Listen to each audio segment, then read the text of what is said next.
What's up, YouTube? This is Too Raw for TV. All right, so before I get into this video, I want to get a shout out to Aram for his contribution to the channel. Aram is perhaps now my most frequent contributor. You know what I'm saying? He really loves this channel, man. I'm glad that you like the content on this channel. I know you love the old school NBA from the 60s, 70s, and 80s. And, I try to pay my best respects to players from the past who are no longer given the respect that they should receive and are due. You know what I'm saying? There were some great basketball players in the past fundamentally. I think players in the past were far superior to the basketball players we have today. And one of the players I like to talk about in this particular video is Pete Maravich. Pete Maravich was one of the great scorers from his era. Now, perhaps his NBA career did not match the expectations that were expected of him coming out of LSU. Of course, with his career in LSU, he averaged an unbelievable 44 points per game. But he still had a Hall of Fame career. It was just a little bit more inconsistent due to injuries, more or less, and disinterest in the game at times, more than anything else. But when Pete Maravich was on, Pete Maravich was one of the greatest scorers and one of the more exciting and most exciting players we have witnessed. Now, by the time of the arrival of a guy like Pete Maravich in 1970, the NBA had began to relax some of its more restrictive ball handling rules. Like I said before, a lot of young people like to say, "Damn, man, all these guys back in the day, they don't have a left hand. They can't do this and that with the ball." Well, a lot of people don't understand that, with few exceptions, these guys weren't able to do the things that players can do today. There were some exceptions.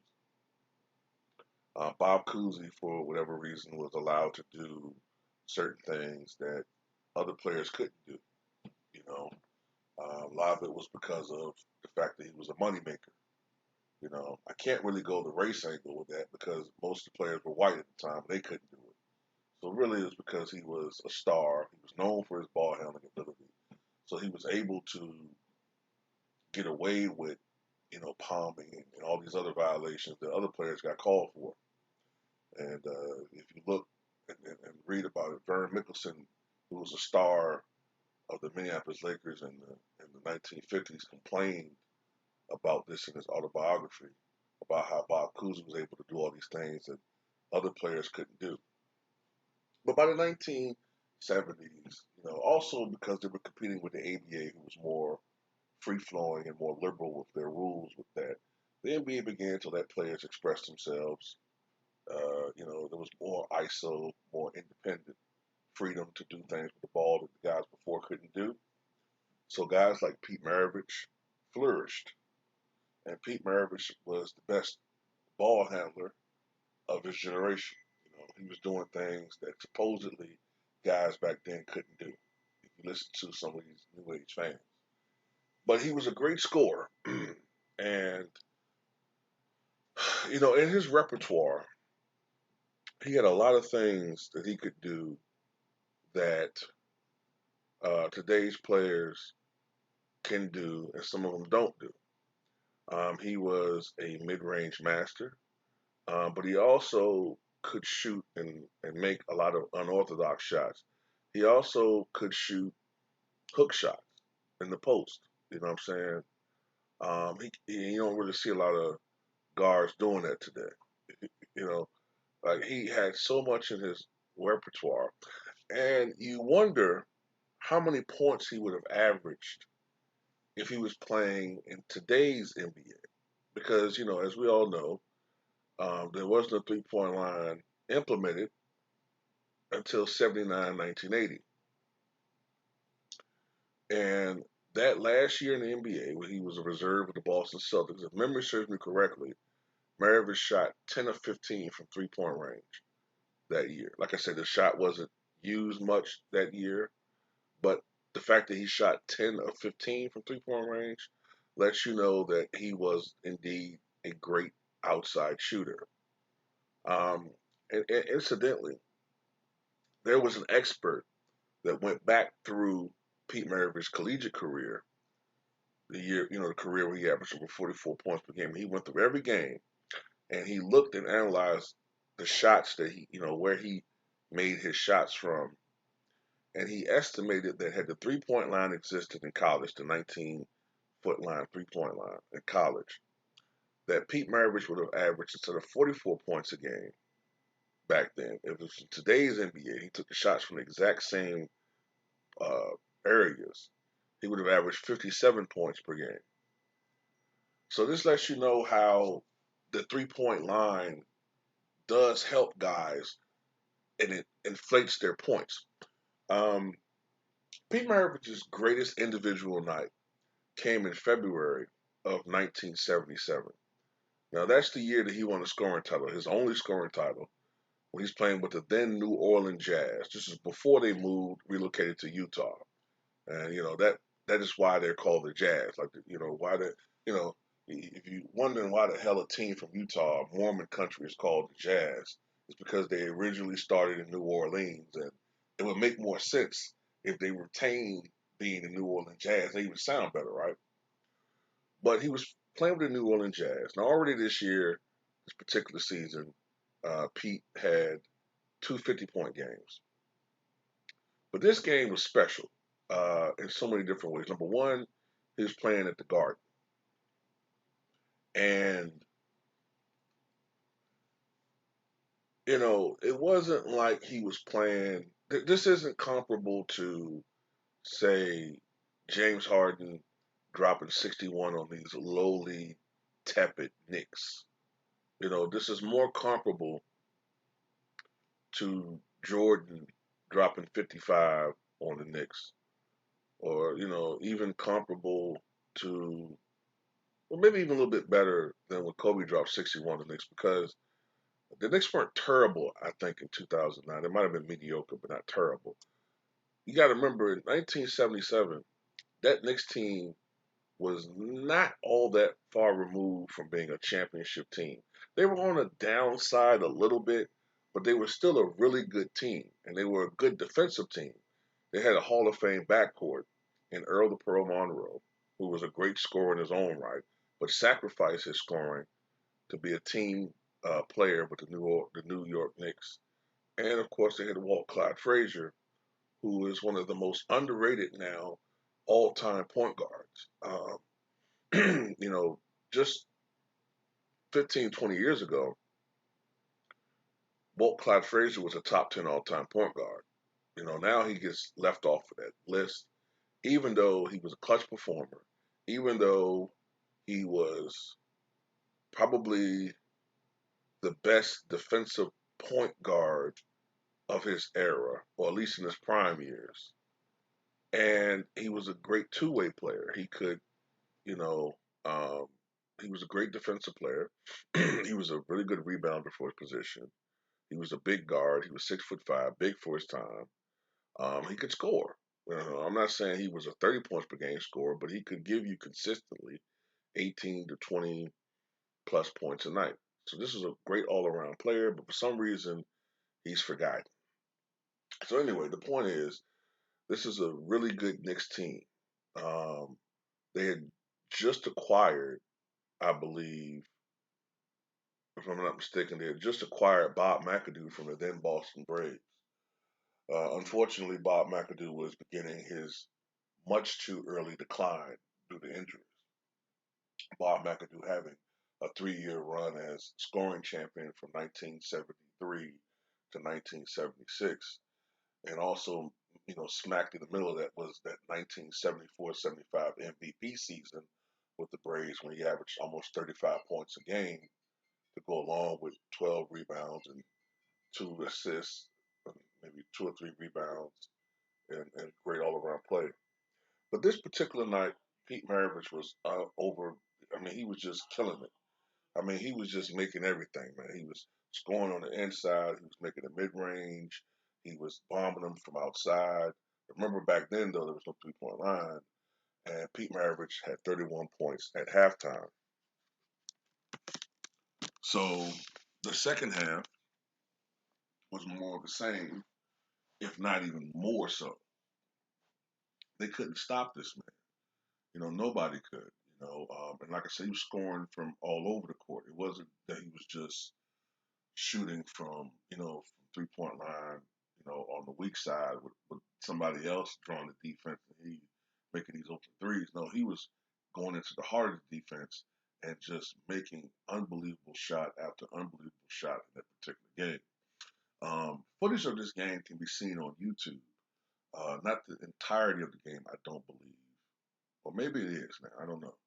Um, but if you watch that game, you'll notice that Pete Maravich wasn't getting superstar calls in that game. One of the things that irritated me about that performance was if you watch the game, Pete Maravich fouled out with 5 minutes to go, I believe, in the game.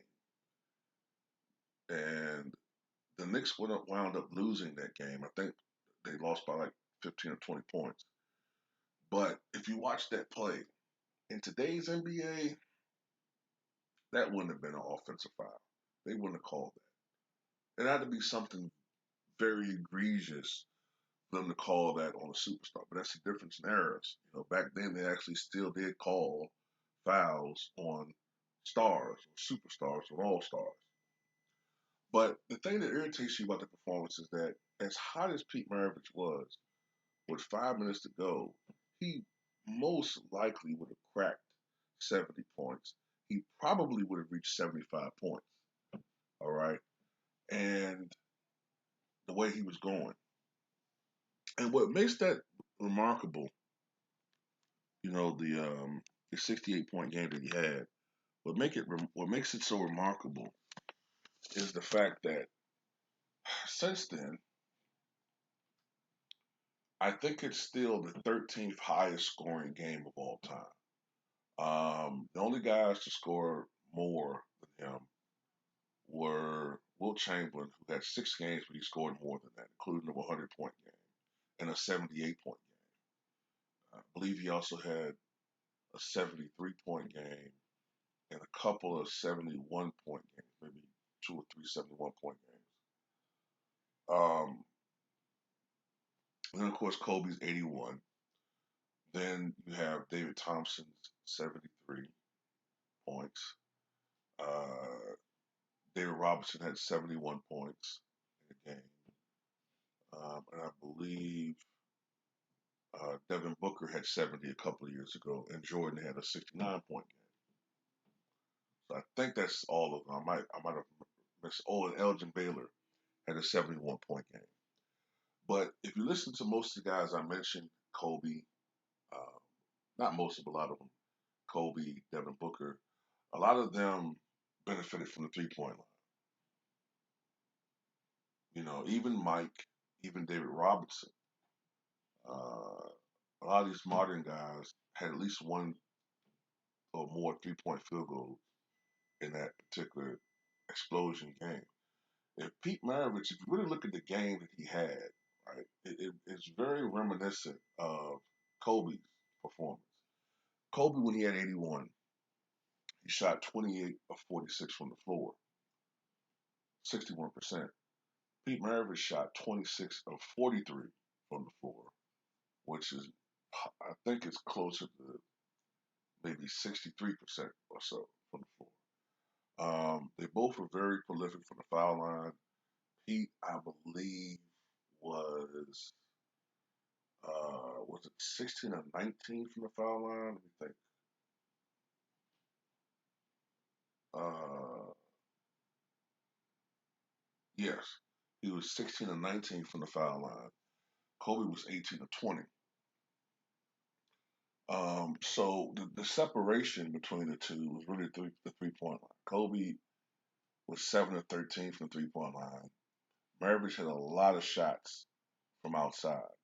I don't know exactly how many of his shots would have been behind the 22 or 23 feet mark, but probably I'm guessing out of the 26 field goals, maybe at least 7 or 8 of them would have been 3 pointers.